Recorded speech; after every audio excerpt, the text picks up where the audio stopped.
police ngayong papasok na ang Semana Santa. Isa sa mahigpit nilang binabantayan ang mga terminal ng bus. May live report si Ian Cruz. Ian.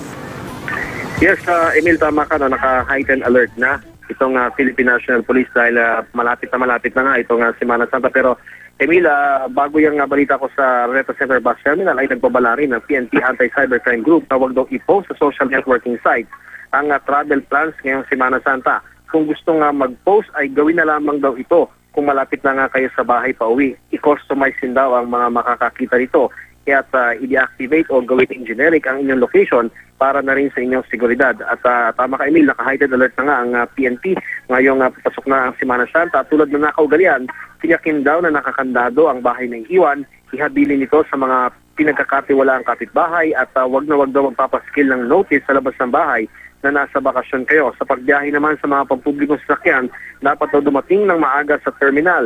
Travel light, ibig sabihin nga ay dalhin lamang ang mga kinakailangan at kung sobra-sobra ang bagahe, baka mabiktima pa ng mga mandurukot, snatcher o sarisi.